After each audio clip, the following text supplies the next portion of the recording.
there are risks to some of the revenue streams, and they are linked to downturn. They're mostly linked to the downturn in the construction sector, and the fact that, as is table here shows, the sales tax revenue underperformed our expectations. The dulcet tones of Jan Duras right there, acting director of Seattle's Office of Economic and Revenue Forecasts, laying out some of the risks and concerns when it comes to forecasting the city's budget. So what's the story behind that $240 million budget hole you've been hearing about? And how could it grow in the near future? Plus, what are we finding out in a new report about the use of force by Seattle police officers? And how will that social housing measure Seattleites voted yes on last year get the funding it actually needs to survive? Well, we've got all these questions and more answered this week on this episode of Seattle News Views and Brews, your coffee break political podcast. I'm Brian Callanan. I am a host on Seattle Channel. The views expressed here are mine, and I am back with my co-host David Croman, City Hall reporter for the Seattle Times. And David, my gardening friend, I suffer from seasonal allergies, and I wanted to ask you about this. I just wondered about the best way to get through this spring because it is blowing up in my backyard. Should I just go with a bag over my head, or what would you recommend? Yeah, I don't know. I don't think I really have allergies. I don't really get them that much. Oh, so lucky dog. I don't have any advice for you. Yeah. I'm going with the bag on my head. Forget it. Well, thank you, David. Thanks always for joining me. Thanks to our patrons, too. Amy with a very thoughtful gift very recently. Many thanks for that. And many thanks to everyone who tuned in to our Patrons First podcast last week. Remember, you get that content first when you become a patron on Patreon at Seattle News Views and Brews. If you listen, please do support. A big thanks also to Converge Media. The video version of this podcast is on Converge Wednesday nights at 7. All right, let's get rolling. Time for Right Here, Right Now. David, you wrote recently about the news the council received this week from the Office of Economic and Revenue Forecasts about this budget hole we keep talking about. And that news was not great, but probably not surprising either. We've been hearing about this $230, now $240 million budget deficit for the city for a little bit now. And I wanted to look at revenue to start. I really thought your breakdown of where the city brings in most of its money, sales tax, business and occupation tax, and the payroll tax, was a really great lesson. I wanted to talk about those three revenue sources. Sales tax, business and occupation, not looking so good. Payroll tax doing relatively well. What's going on with these three big pots of money? Yeah, I mean, as you said, I don't know that this presentation was a surprise, but I think there was some kind of distant hope that the challenge that this city council was going to have to figure out of closing this budget gap might be lessened by a more favorable forecast. Yeah. They didn't get that. And so, yeah, I mean, I think the biggest one is really the sales tax source, because that more than half of all of the city's sales tax, which to break it down a little bit further, sales tax is about a third of the city's revenue. And then more than half of that sales tax comes from construction and trade and retail trades. And both of those things, of course, construction is down and with no kind of immediate signs that it's going to be rebounding anytime soon for pretty obvious reasons at this point. Interest rates, office vacancies. And then retail trades have been further down than they were even expecting. They saw, it was expected that it would slow, but toward the end of last year, it actually dipped a little bit, which that seemed to catch most forecasters by surprise. And so those two things combined suggest that the city's well of sales taxes is running a little bit dry. Business and occupation, the employment picture in Seattle is not as good as it is in the rest of the country. It's still growing, but more slowly, and largely because the tech industry has slowed, which is kind of an anomaly. Tech doesn't necessarily follow the same trends as other industries, but it just so happens that it's an enormous presence here in Seattle. And so while the rest of the country is seeing 2.5% employment growth, Seattle's closer to 1%, which, that's not a great sign either for the finances. But then, as you said, the payroll tax, which was passed in 2020, that is the one piece that has gone up and fairly significantly. As recently as 2023, city officials were predicting that might bring in $250 million. Now they're saying it's probably more like $400 million.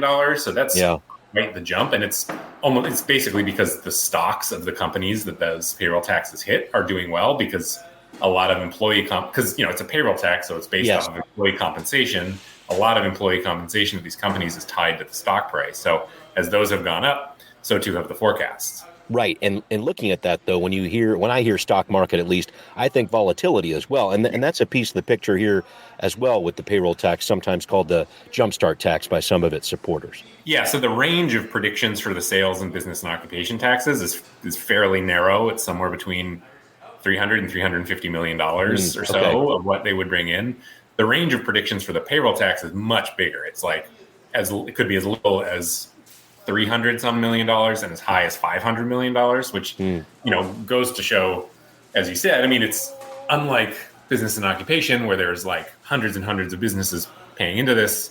Payroll taxes, fewer than 100 businesses that contribute to this, is based on stock price. So if those go down, then so too will the revenue. And probably more importantly, there's just not a lot of like history with this tax. They can't look at 5-year trends because it's only been around for 3 years. So they just kind of don't know what they have still in this tax. So yes, it's quite a bit higher, but I would think that the city council would be sort of hesitant to tie too many long-term things to that tax because it could very well nosedive in the next 5 or 10 years. Right. Important to look at that. And I'm going to talk about costs in just a minute, but I did want to talk about one small piece to this.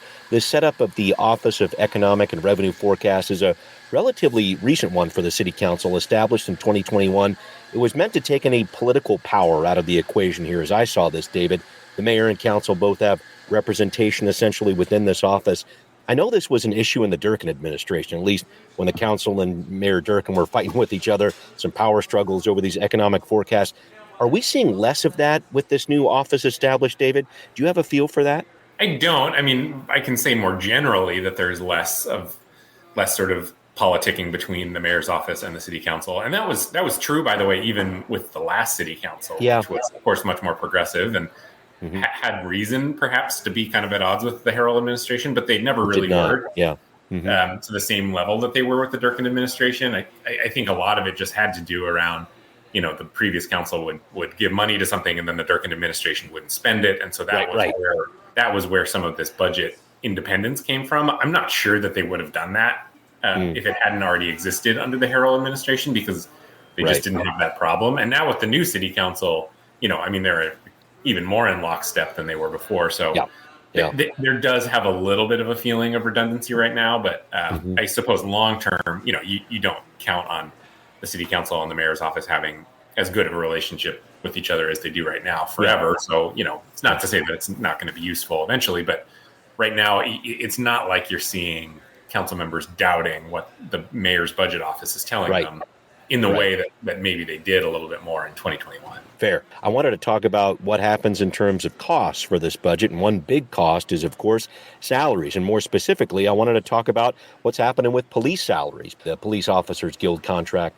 There's a very complex story here, David. You've been working on this with Mike Carter at the Times. And I want to start with the dollars here. So we've got a new deal for the rank and file officers in the police department, which the Guild still has to approve, by the way. But it would give officers a 23% raise. But that's only from the start of 2021, when the previous contract expired, through the end of 2023. I want to start here because your reporting was showing this would make SPD officers, at least at the starting level, the highest paid officers in the state. Is that right? Yeah, it would. I think Redmond right now, I think officers get paid like 101 to start. This would bring police SPD up to 103, so which is not a coincidence. I'm sure that goal was to make them the highest paid in the state. Right. Plenty of people would argue it's the biggest city in the state. It's got the kind of hairiest problems, so therefore it makes sense.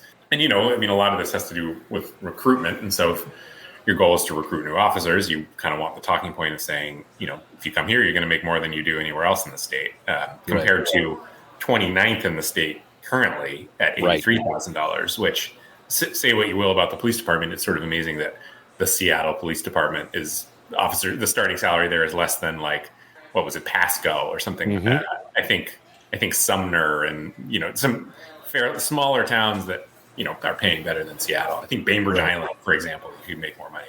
That stands out. I mean, that I think was always going to be the case, that they were going to try and make them the best paid in the state. And here's done that. Yeah, and I guess just looking at this, before we get to the accountability piece, which is very important, any news that you've heard yet about getting a deal for 2024 and beyond? No. And I would say that there's some indication, and it's sort of, I think this is related to the accountability piece. Yeah. So I don't know if you want to segue into that, but sure, let's. Some indication that, I guess I'll just say this, that I wouldn't be entirely surprised if we saw efforts to declare an impasse on the 2024 contract. I mean, I think there's a reason. I would say it's a little strange that they only did 21 to 23 because the contract, I think in theory, if they had just done it for its full term, would be maybe through 26? Yeah, right. Or up to maybe expire at the beginning of 26. So it's a little odd that they split it in this way. It seems fairly clear that it was specifically tailored towards recruitment, that they wanted to get this on the book and bring up salaries as quickly as possible. Right. But in so doing, it's also clear that they left a lot of the accountability stuff on the table. They're saying that, they're going to come back to that in 24, but you could make an argument that the city has also just given up a lot of its leverage because they have just given officers 23% raises. Some of these people are going to get $60,000 in back pay fairly quickly. Suddenly it's hard to know so the officers are probably a little more content than they were before to wait out longer negotiations. So what does the city now use to get the accountability pieces that we know that a federal judge, James Robart, wants them to get? Right. And I just wanted to talk about this piece because in looking at this contract, this tentative deal at least, Publicola posted it first because the Police Guild actually had a copy of this tentative deal on its website. Publicola posted. Yeah, I think so too. Very weird to put that in a public spot. Publicola posted it, and then they took it down, which made it even weirder. Right. It appears to have been a mistake. Yeah. I would agree with that because they keep those deals so close to the vest here. The Community Police Commission certainly heard word about this. This is the civilian arm of police oversight for the city of Seattle. They did see this tentative deal as posted by Publicola, and they have commented publicly it doesn't seem to do much more than the old contract did in terms of accountability. And any thoughts here on accountability and where we can go? You mentioned that leverage piece. It just doesn't seem like there are a lot of changes in this contract. Yeah, I would say the biggest thing that you could look at to show where the changes did not maybe go as far as some had hoped is the piece around what it takes to fire an officer. Yeah. So the last contract did this thing that a lot of people, very smart people, thought was very strange, which was they raised the bar of what it would take to fire an officer from a preponderance of evidence to an undefined, elevated standard that would have to take into account I think the literal word is stigmatization. Yes, of police officers. That a firing or the punishment of this particular offense would have on that police officer. That was called out several times in the last contract as being vague, easily challenged, easily argued, and a higher burden than you might expect we're not talking about people going to jail here. We're talking about people's jobs, which of course you shouldn't fire people for unjust reasons, but we're not talking about innocent until proven guilty here. The fact that is still there, I think, is going to catch the attention of the federal judge. Yeah. The hairiest piece is around arbitration, which is that these arbitrators can basically overturn a police chief's decision. Right. It's happened before. And it has happened before. And it happened in the middle of deliberations by a federal judge. And so that was the thing that he had the most issue with. The thing is, I don't know that that's actually an issue you can deal with in this contract because that's about sort of state level fundamental union rights around arbitrators' role here. So this contract has language saying the arbitrator should defer to the chief's decision. That's new language, clearly a nod to the federal judge, but I'm not sure it actually does anything because it's really up to the state to do something here. And if you want the state to change it, or if the federal judge wants the state to change it, he would have to significantly expand the scope of the consent decree to bring in the union, which is not currently technically part of this whole consent decree process. The police department, they're not the union. That's right. So he would have to, essentially, someone would have to sue the union to get them into federal court in order to declare that arbitrators should not be allowed to overturn police discipline, which would be a really big deal thing that even I think Democrats at the state level would have some uneasiness because that would open the door to rolling back arbitration rights for other unions that are not police officers. So it's kind of a sticky wicket. It has been for a while, but I think this latest contract, unless they somehow this year or in the next contract manage to get in more stronger accountability language. Not convinced it's going to close the book on the consent decree. Fair. Yeah, there's a lot left here. And I'm going to talk a little bit more about the consent decree in just a little bit here. Sidebar, though, I should point out Seattle has signed agreements with its other city employees, a 5% retroactive increase for 2023, a 4.5% increase for 2024. Future cost of living raises linked to inflation. That's not 23%. Definitely, we're talking about there. Clearly, the city putting an emphasis on public safety departments and their employees right now. Well, up next, more on police and a use of force report just released this week. What is it saying about how officers are responding to calls, especially involving people of color? More on the story coming up on Now Hear This. Well, earlier this week, the Seattle City Council heard from the Office of the Inspector General, yet another part of the three-legged police accountability system Seattle has in place. The reason? The OIG has a new use of force report that shows officers are using force a lot less frequently on subjects. In fact, Inspector General Lisa Judge says the SPD is doing so well it can mind its own business without the oversight of a federal consent decree, which has been in place since 2012. This is the point at which we as a city and the Office of Inspector General demonstrate that we have the capabilities, we have the expertise, we have the wherewithal to take over oversight from our federal partners and have a robust and comprehensive system of oversight with the city of Seattle. David, in looking through this report, what jumped out at me was that overall use of force definitely dropped by police officers, but it didn't drop when police engaged with Seattleites who are Black or Latino. Specifically, Black subjects are still most likely to have a gun pointed at them by an officer, despite not being subjects of other uses of force as frequently as white or unknown race persons. What did these numbers say to you about use of force and race? I think we talk about this word disproportionate a lot of times, and I feel like this is happening yet again with this report as we're seeing. Yeah, I mean, I think this has been the case in every use of force report that I have seen since the beginning of the consent decree, and it hasn't changed. And so I think this is kind of grappling with this is kind of the essential question for the Seattle Police Department. I think it's a complicated picture, and the police department will tell you as much, that there's a lot more going on here than just whatever's in the heart of the police officers around what's happening in society, what's happening in the communities, who's calling for more policing, because, we know that it's actually is a lot of the communities of color in South Seattle that have spoken up for more policing. I mean, again, I don't want to make any of this unanimous or monolithic. Of course not. It's not monolithic at all. But, right. It's interesting as Brian Maxey, the chief operating officer, said yesterday, that the trick is to find the sort of Goldilocks of providing these communities with what they want from the police department while not over policing and causing that disproportional harm. I think what these numbers show is they haven't perhaps found that yet. Although, I think it should be open for a larger conversation around kind of the more complicated societal level stuff that's at play here. Yeah, and I really heard a lot of the nuance there from Brian Maxey, and I thought that was a really interesting piece to this one. And I did want to point out two other very important points that I saw about this. That whole point about use of force and race really jumps out to a layperson who's looking at this. These were some of the metrics that the consent decree essentially put in place, and the OIG, they're definitely trying to really adhere to what was ordered by the federal judge in terms of looking at these numbers. But I should point out also, 2023, the lowest amount of officer-involved shootings for the SPD since 2015. This was the first time detailed records like this were kept. Also, there was a lowered use of force during behavioral health crisis situations.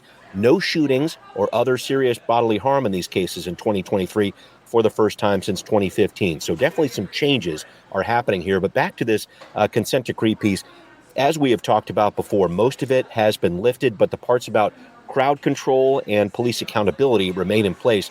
The OIG pointed out it's doing this report to remain in compliance with what the federal court has been asking for. It has noted that SPD's policies on crowd control specifically have changed quite a bit over the last 3 years. But I guess I'm just trying to get to that end point, David. Is there enough in this report to make a case to the federal judge that it's time to fully end the consent decree? The data on use of force has been, as far as I know, the judge has basically said, you guys are okay on this front. Yeah.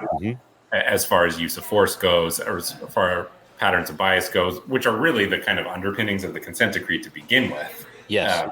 which is why I think a lot of people in the city are frustrated that they're still under the consent decree, because accountability and crowd control were not original tenets of the consent decree. Yep.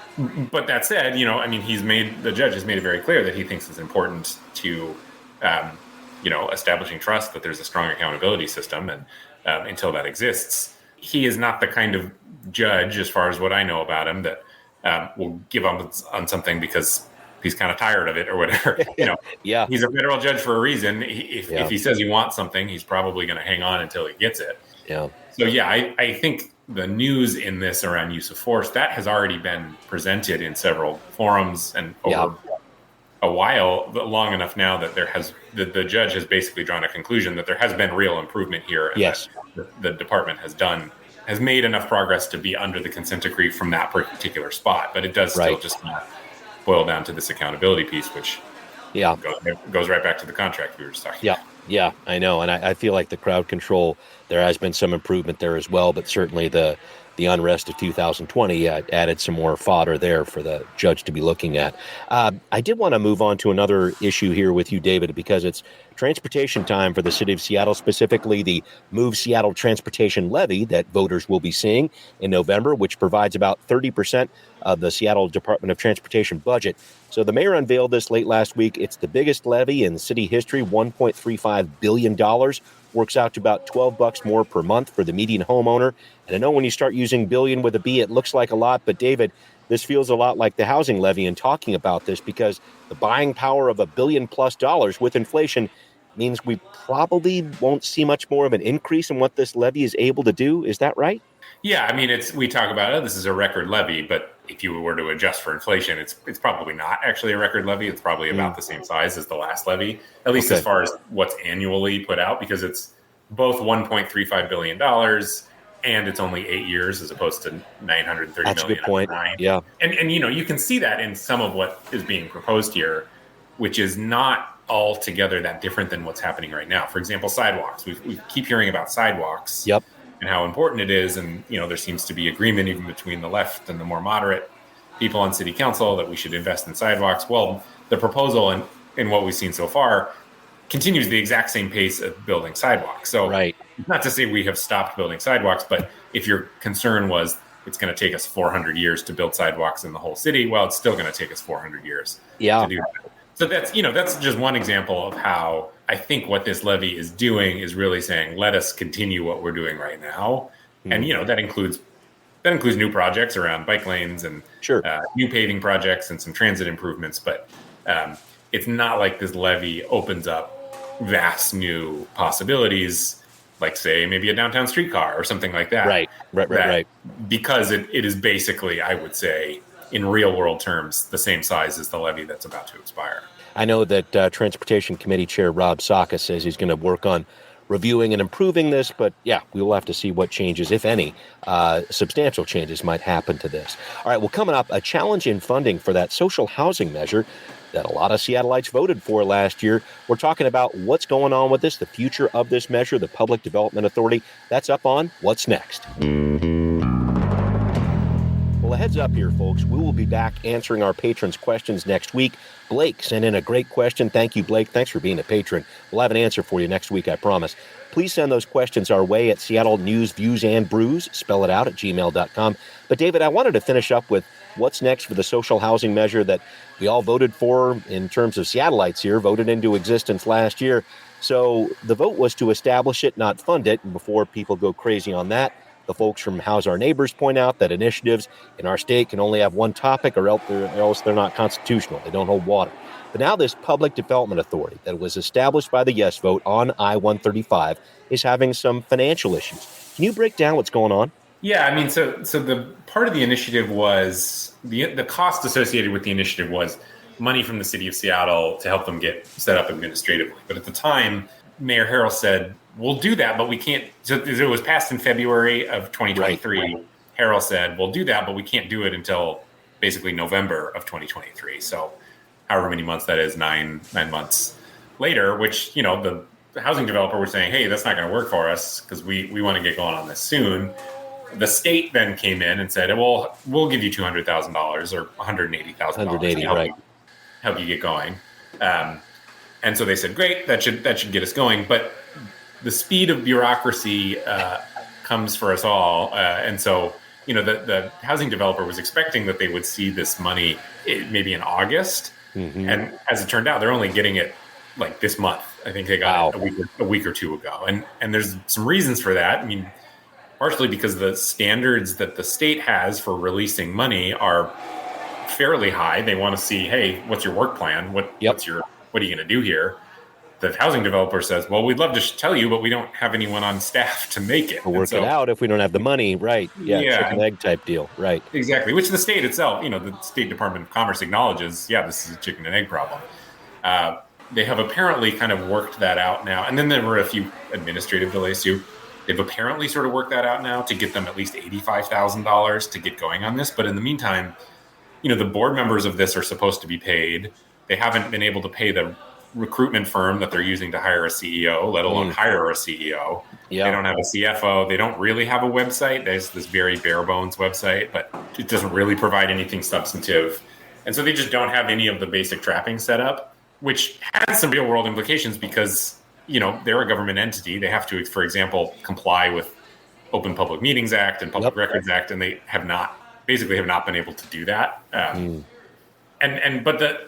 all of that would be frustrating, I suppose. But the real issue is now there is this new campaign to raise $53 million a year with a payroll tax that could go to voters as early as November. Right. And so the question becomes, are you guys going to be ready for $53 million coming in when you don't even have a CEO yet? It's tricky.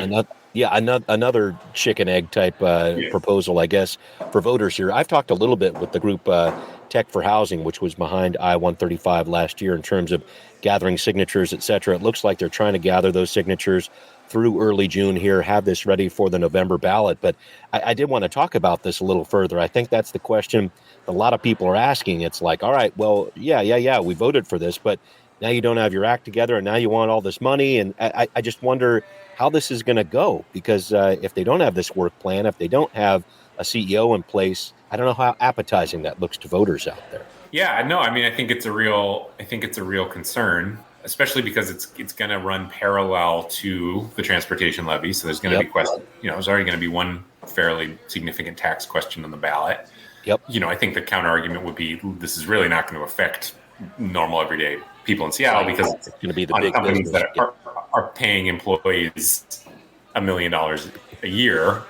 But I do think that there's a mood in Seattle. There's an increased mood that people want to see kind of results from the money and the taxes that they're spending. And we saw that, I would say, with the last election. And so, a scenario in which there's questions about the readiness of this new agency to receive this money could make a difference. I'm not going to make any predictions, but I'm sure that they would prefer to not be in this situation. Oh, no, of course not. And that's just the challenge here. A lot of Seattleites said, yes, we want this. We support this. A majority of them did.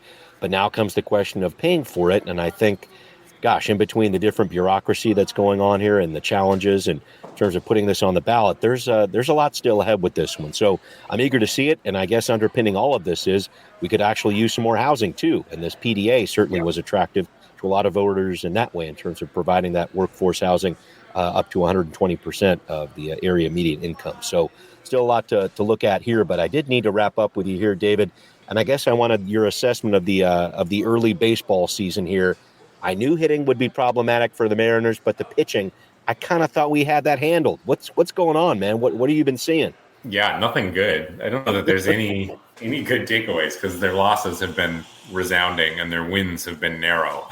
Yeah, right. The few ones that they have. Yeah, pitching, hitting, and defense are all looking pretty bad. And so you don't have much of a baseball team when you don't have those. No. We're gonna have to figure out something there, my man. And we got to get to a game here sometime too. Perhaps screaming in the stands at these guys will turn things around. You never know. Well, David, thank you so much for joining me once again. Thanks to everybody who is listening to this episode of Seattle News, Views, and Brews, where you can always find out what's brewing in local politics. Thanks especially to patrons who support the show. If you want to be a patron, find this podcast on Patreon, Seattle News, Views, and Brews. Hear us on Apple, Spotify, wherever you listen. Thanks for watching on Converge Media as well. We'll see you next time. Seattle News, Views, and Brews is an independent production of Callanan Media Services. Copyright 2024.